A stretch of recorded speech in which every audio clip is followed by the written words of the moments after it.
السلام عليكم ورحمة الله وبركاته.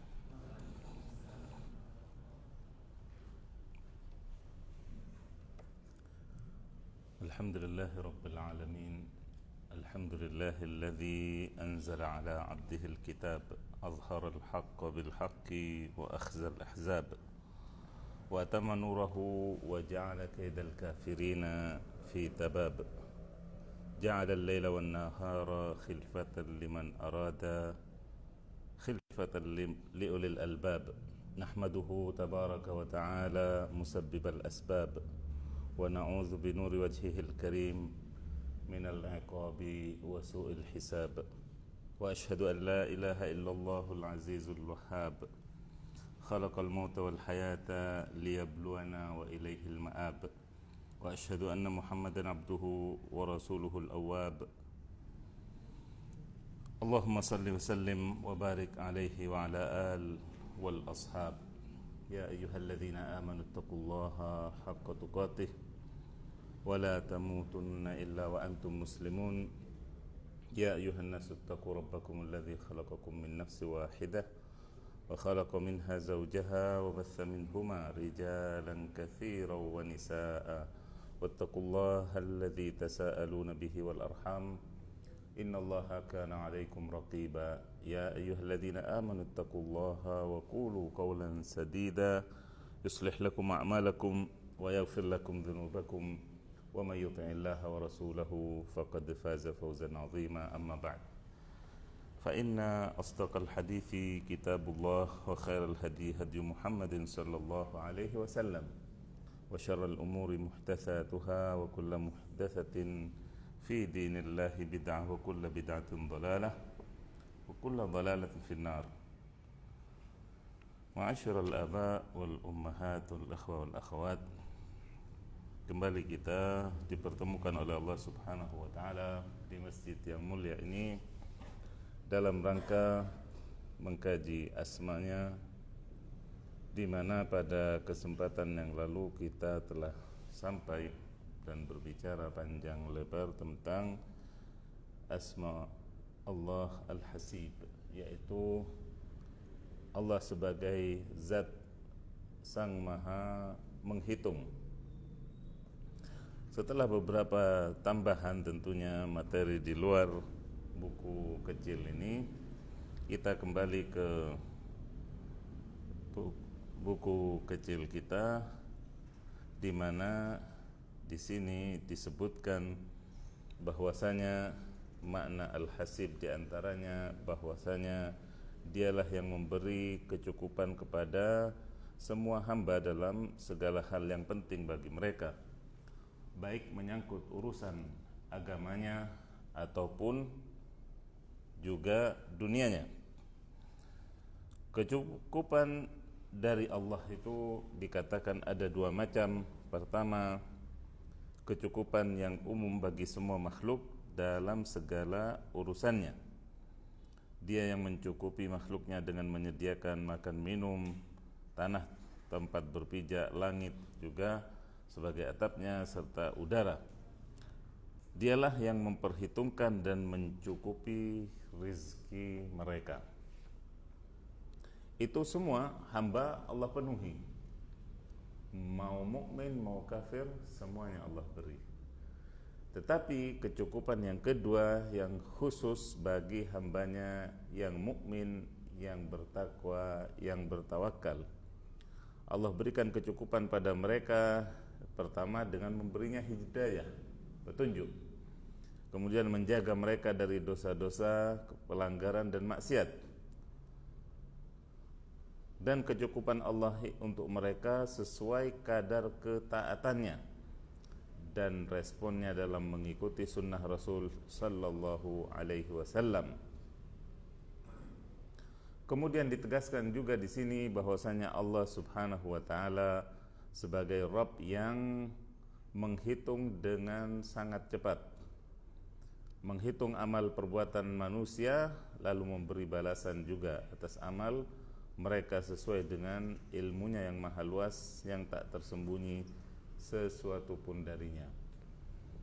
Ya, maka ketika kita mendengar asma Allah Al-Hasib, jangan kemudian kita bayangkan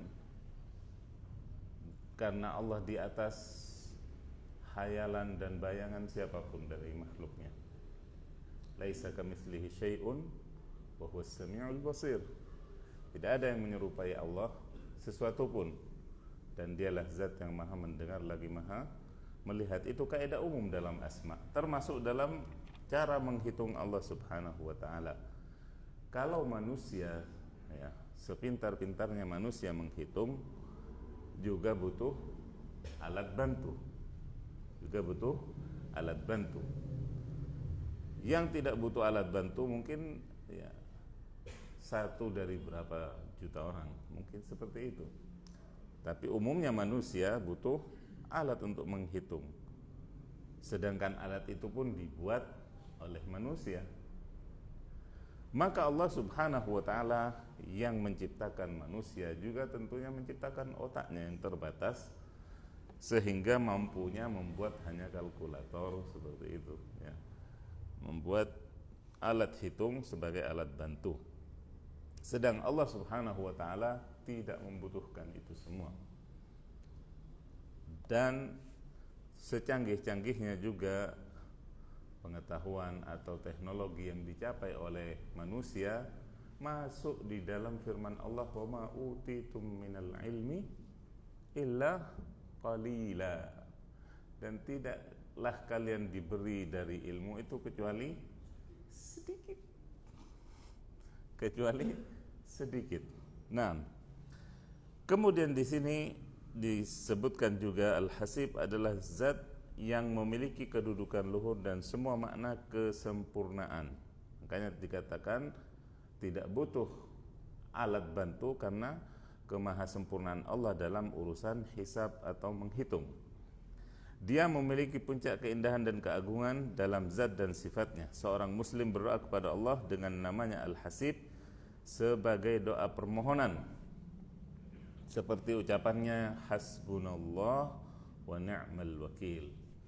Cukuplah Allah bagi kami sebagai sebaik-baik penolong. Doa ini juga mengandung ibadah, yaitu introspeksi diri seorang hamba, mengawasi gerak-geriknya sendiri sehingga dia menghisab dirinya sebelum dihisab di akhirat kelak dan berjumpa dengan Rabb-Nya. Kata hasbunallah wa ni'mal wakil, nah, adalah kata yang masyhur di kalangan para nabi. Nanti disebutkan. Baik, manfaat meyakini asma Allah Al-Hasib. Yang pertama, bahwasanya asma ini termasuk bagian yang membangkitkan rasa diawasi oleh Allah Jalla Jalaluh dan takut kepadanya, serta bersiap diri untuk dihisab. Nah,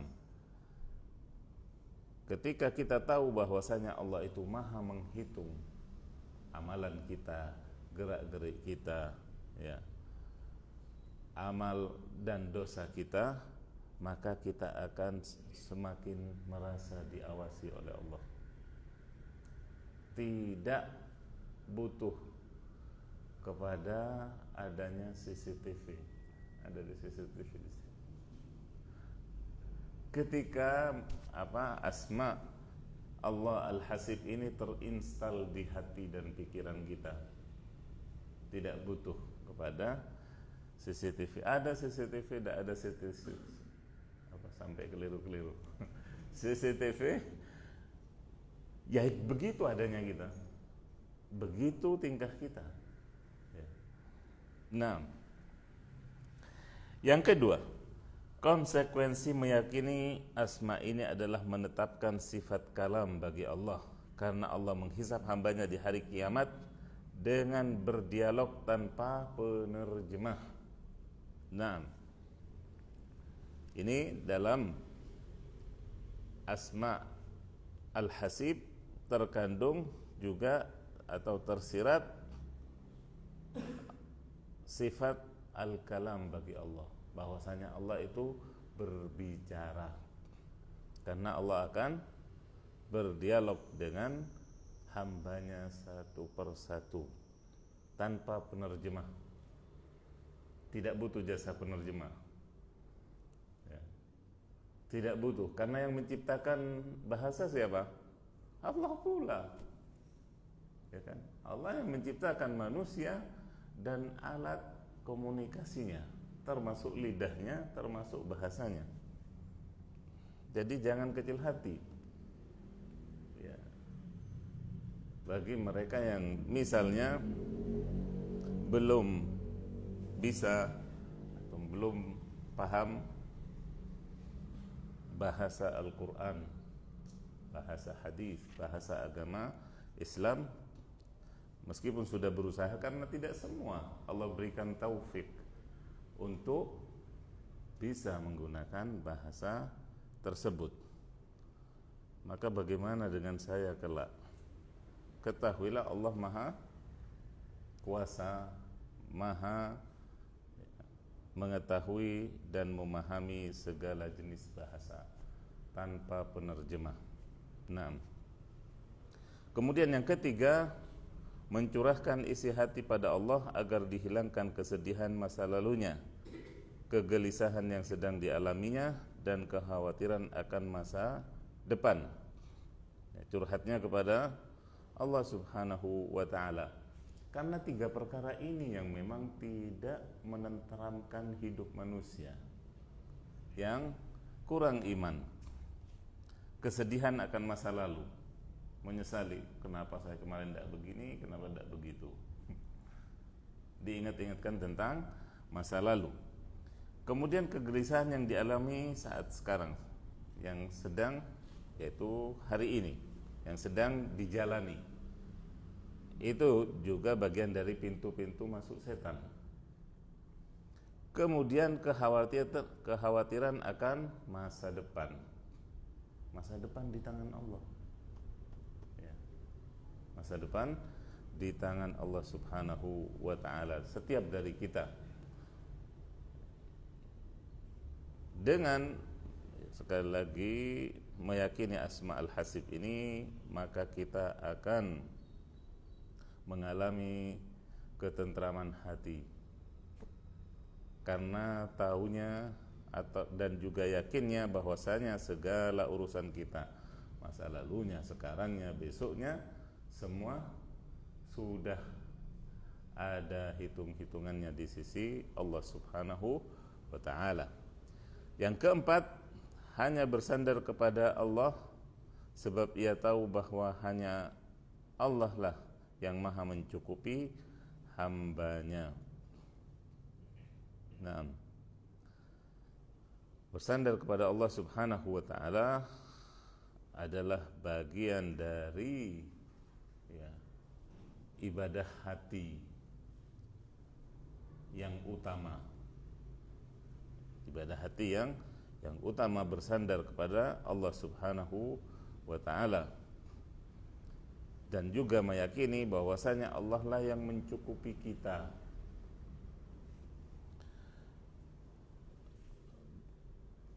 Memang dari sisi misalnya lahirnya atau yang tampak, sesuatu tidak cukup, sesuatu mungkin tidak cukup. Akan tetapi ketika Allah berikan barakah di dalamnya, maka akan menjadi cukup. Masing-masing dari kita semuanya beda-beda penghasilannya, tapi Allah cukupkan. Allah yang maha mencukupkan kebutuhan kita dengan hisabnya, dengan pengelolaannya, dengan juga hikmah yang Allah berikan bagi masing-masing dari kita. Baik, yang kelima, banyak mengucapkan hasbunallah wa ni'mal wakil, yaitu kita jadikan ini sebagai wirid. Kita jadikan ini sebagai wiritan, jalan menuju masjid, jalan menuju tempat kerja, ya, daripada bengang-bengong, daripada pikiran ke barat ke timur, kita baca doa ini, hasbunallah wa ni'mal wakil. Terutama ketika saat-saat genting, situasi sulit menjepit. Mengapa sampai demikian? Karena ini adalah senjata pamungkas para nabi alaihi wassalatu wassalam. Doa ini, ucapan hasbunallah wa ni'mal wakil, diucapkan oleh Ibrahim alaihi salam saat beliau hendak dilemparkan ke api, saat beliau mau dipanggang hidup-hidup. Sehingga kemudian Allah mencukupkan betul beliau, api yang sejatinya membakar dan menghanguskan, menghancurkan jasad Ibrahim, cukup dengan kata kuni bardaw wa salaman ala Ibrahim. Jadilah, ya, wahai api ciptaanku, sebagai sesuatu atau makhluk yang dingin lagi membawa keselamatan, wasalaman. Yang mufassir, beberapa mufassir memberikan komentarnya, seandainya Allah hanya mengatakan jadilah dingin, maka Ibrahim akan menggigil kedinginan. Akan tetapi Allah katakan dan juga keselamatan, maka menjadi sejuk dinginnya. Nah, bagi Ibrahim AS dengan kata ini, hasbunallah wa ni'mal wakil. Begitu pula Nabi kita alaihi salatu wassalam ketika dikepung oleh musuh-musuhnya yang bersekutu serempak yang mengepung beliau di perang Ahzab, ya, atau perang Khandaq. Nah, ada yang menyebutnya sebagai perang Khandaq, ada juga yang menyebutnya sebagai perang Ahzab. Nah, jamaah yang dirahmati oleh Allah, kemudian kita beralih kepada asma berikutnya, yaitu Ad-Dayyan.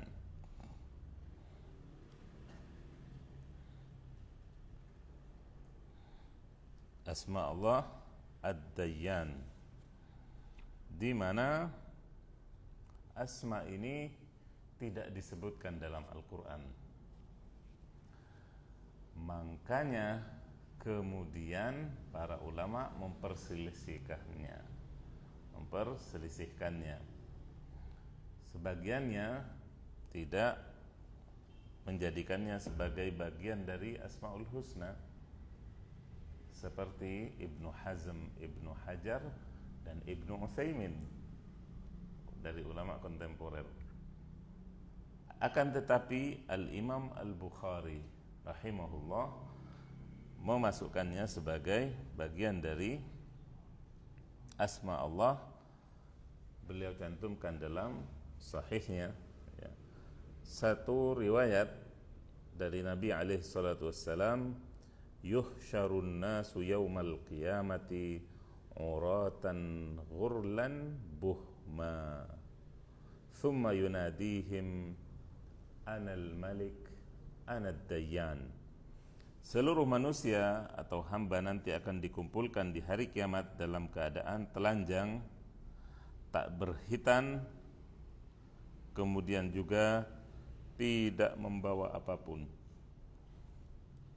Jadi betul-betul Allah kembalikan ciptaan kita seperti semula. Lalu Allah menyeru, aku adalah Maharaja, aku adalah Ad-Dayyan. Apa Ad-Dayyan? Nanti kita akan ketahui. Dalam riwayat yang lain disebutkan aina mulukud dunya, aina al-jababirah, di manakah raja-raja dunia, sultan-sultannya, presiden-presidennya, amir-amirnya, mana semuanya? Limanil mulkul yaum, kata Allah. Limanil mulkul yaum, punya siapa sekarang ini, hari ini, yaitu hari kiamat.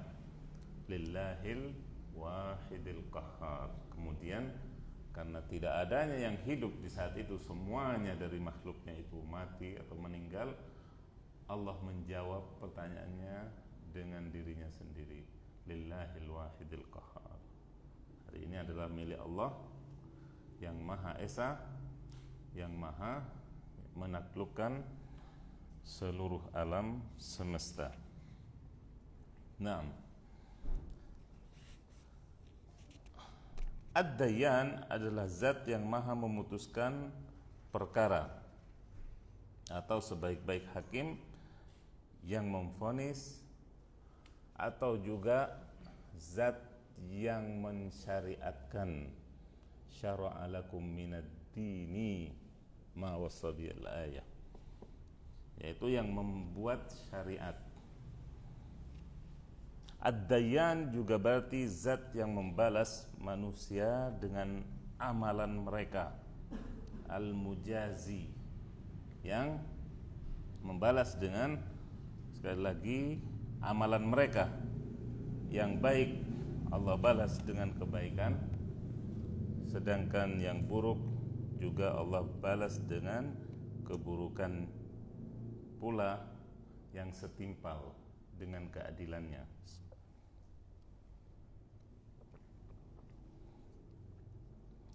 Hadis tadi sebenarnya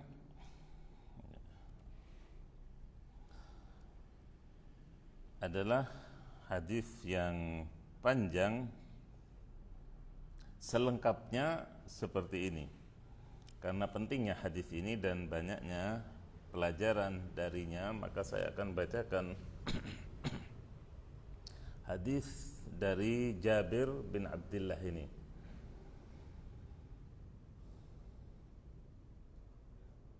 Ketika beliau mengatakan, balaghani hadithun an rajulin sami'ahu min Rasulillah sallallahu alaihi wasallam fashtaraitu ba'iran thumma shadattu alaihi rahli fasirtu ilaihi syahran hatta qadimtu alaihi Syam. Kata Jabir, aku mendengar satu hadis dari seseorang yang mendengarnya dari Rasulullah sallallahu alaihi wasallam. Jadi ada yang menyampaikan kepada sahabat Jabir. Sedangkan sahabat Jabir adalah sahabat yang dikenal juga dengan semangat beliau dalam mengumpulkan hadis-hadis Rasulullah sallallahu alaihi wasallam. Kok ada hadis belum saya dengar dari sahabat yang masih hidup, ya, di Madinah saat itu. Maka apa kata Jabir? Aku pun membeli seekor unta untuk kemudian aku siapkan perlengkapanku untuk safar, kemudian aku memakainya untuk menuju Syam dalam perjalanan 1 bulan. Perjalanan 1 bulan, panas-panasan, panas-panasan, dingin-dinginan, hanya untuk mendengar satu hadis dari Rasulullah. Karena terlewatkan satu hadis dari Rasulullah SAW. Bayangkan, bukan kemudian tinggal kereng nyalakan AC kemudian tancap gas, wus.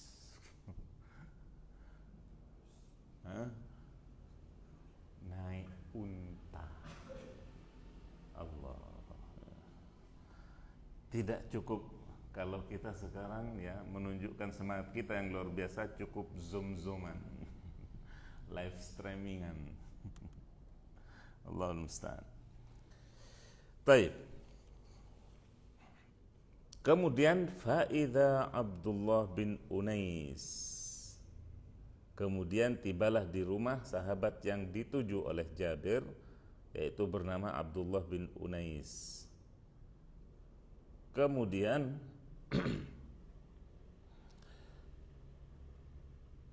aku katakan, kata Jabir, kepada, ya, budak Abdullah bin Unais.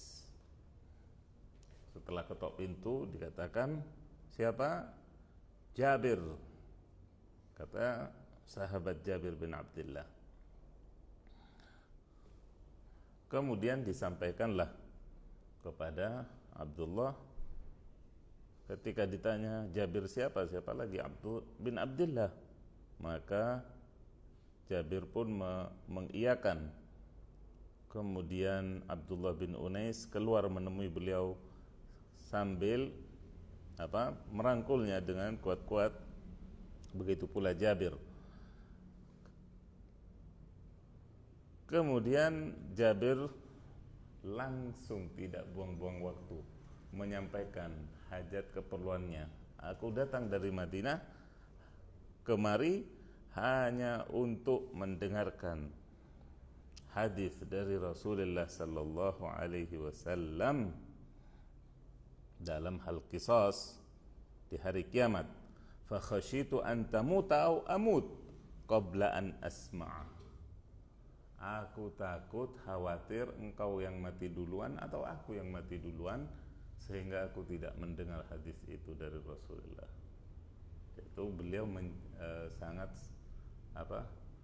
semangat untuk mendengar atau mengambil hadis Rasulullah SAW dengan sanad yang tinggi, yaitu sedikitnya jarak antara Rasulullah dengan diri perawi itu.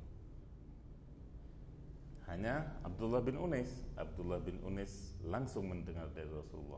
Beda ketika dari Madinah, pakai perantara orang lain sebelum Abdullah bin Unais, ya kan? Berarti dari Jabir, kemudian perantara tadi, baru Abdullah bin Unais, baru dari Rasulullah. Jabir tidak terima seperti ini. Dia pangkas, dia harus mendengar langsung dari Abdullah bin Unais untuk lebih meninggikan sanad, istilahnya, yaitu dengan sanad yang tinggi. Maka setelah itu Jabir pun menyatakan, aku mendengar dari Rasulullah sallallahu alaihi wasallam yang menyatakan yuhsyarun nasu yaumal qiyamah au qala al-ibad uratan ghurlan buhma. Hadis tadi, manusia nantinya pada hari kiamat akan dikumpulkan, atau para hamba dalam keadaan telanjang, kemudian tidak berkhitan dan tidak bawa apa-apa. Maka Jabir berkata, apa maksudnya buhma? Itu tidak bawa apa-apa. Maka Abdullah bin Unais menyatakan laisa ma'ahum syai', yaitu betul-betul tangan kosong. Betul-betul tangan kosong.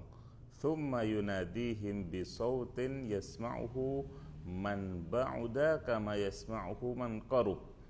Kemudian manusia diseru, dipanggil dengan suara yang didengar, ya, bagi yang jauh seperti orang yang dekat mendengarnya.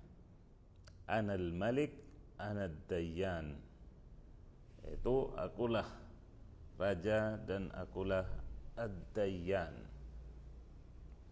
Wa la yanbaghi li ahadin min ahli an-nar ay yadkhula an-nar wa lahu 'inda ahadin min ahli al-jannah haqqun hatta aqussahu minhu.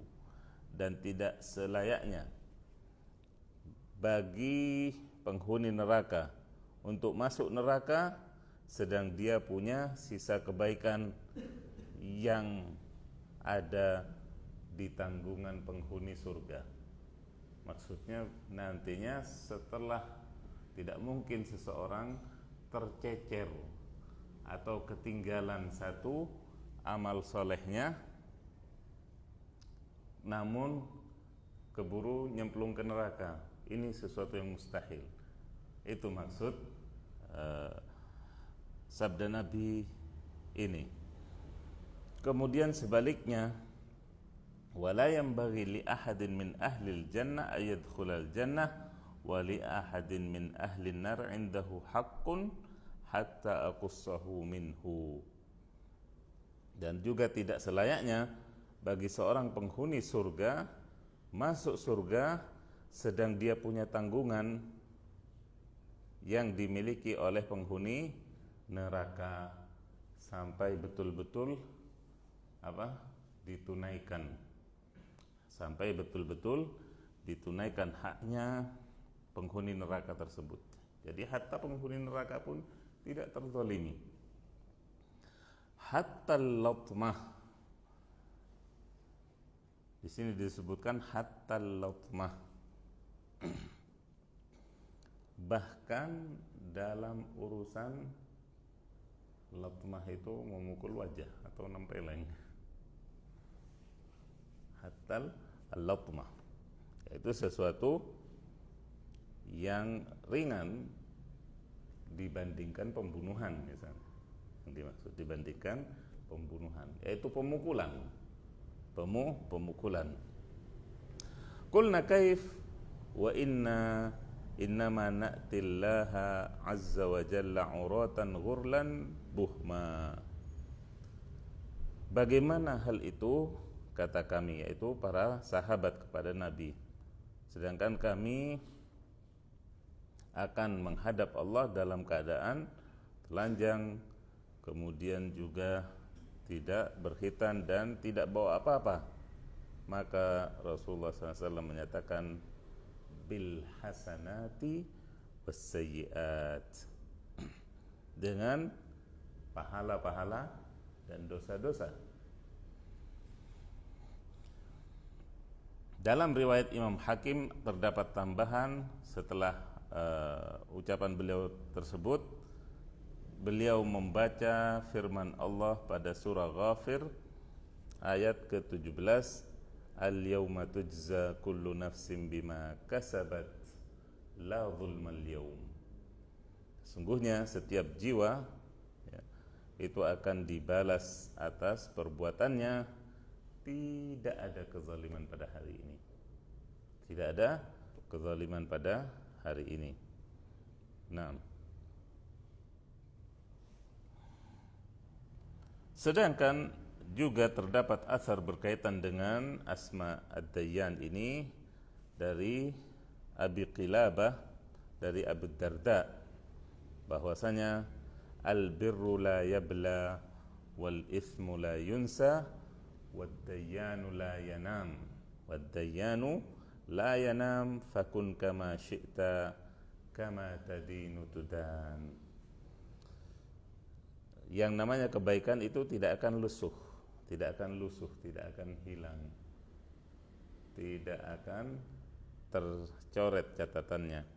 Wal ithmu la yunsa, sedangkan dosa itu tidak terlupakan.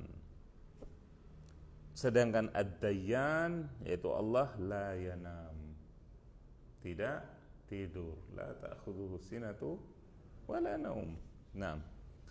Maka fakun kama syi'ta, jadilah engkau seperti yang engkau mau. Mau jadi orang baik-baik, silahkan. Mau jadi yang selain itu, silahkan. Maksudnya demikian. Maksudnya apa? Bahwasanya semua akan dibalas. Kalau kamu menjadi orang yang taat kepada Allah, yang baik-baik, akan menemui kebaikan pula. Kalau kamu menjadi orang yang selain itu, juga kamu akan mendapati yang selain dari kebaikan. Ya. Kemudian di kalimat terakhirnya dikatakan kama tadinu tudan, sebagaimana kamu berbuat, seperti itulah kamu akan dibalas. Sebagaimana kamu berbuat, seperti itulah kamu dibalas. Nah, jamaah yang dirahmati oleh Allah, kemudian berkenaan dengan asma Allah Ad-Dayyan ini pula saya tambahkan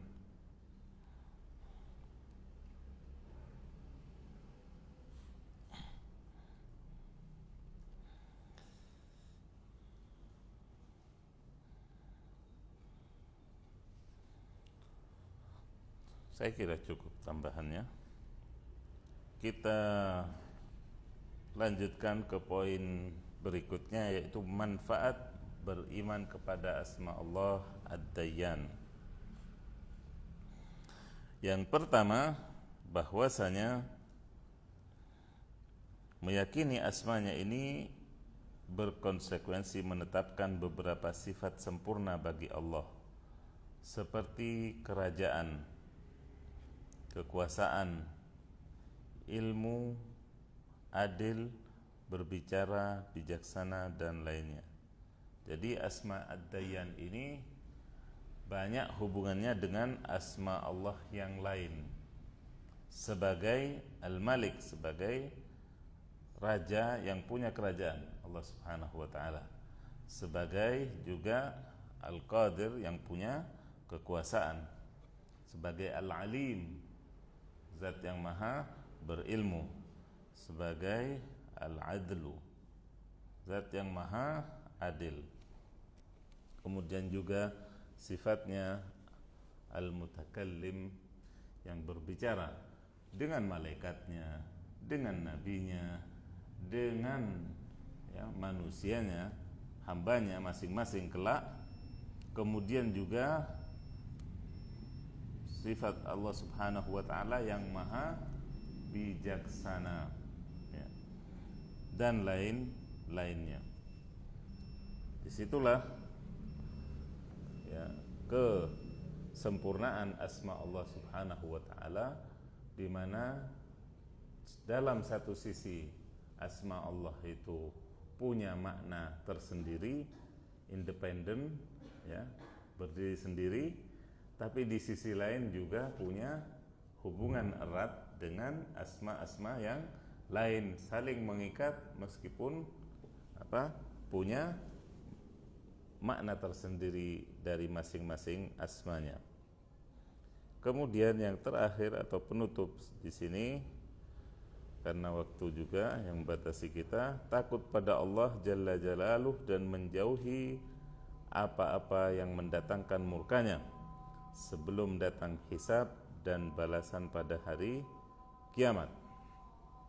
Ya, ini adalah bagian dari asma Allah juga yang menumbuhkan rasa takut kita kepadanya, ya, sehingga kita menjauhi larangan-larangannya atau hal-hal yang mendatangkan murka Allah sebelum ajal menjemput kita, sebelum datang hisab dan balasan pada hari kiamat. Baik. Barangkali itu yang bisa saya sampaikan pada kesempatan kali ini. Mudah-mudahan bermanfaat bagi saya pribadi, juga antum sekalian. Saya akhiri dengan doa kafaratul majlis. Subhanakallahumma wa bihamdik, asyhadu an la ilaha illa anta, astaghfiruka wa atubu ilaik. Terima kasih atas perhatiannya. Assalamualaikum warahmatullahi wabarakatuh.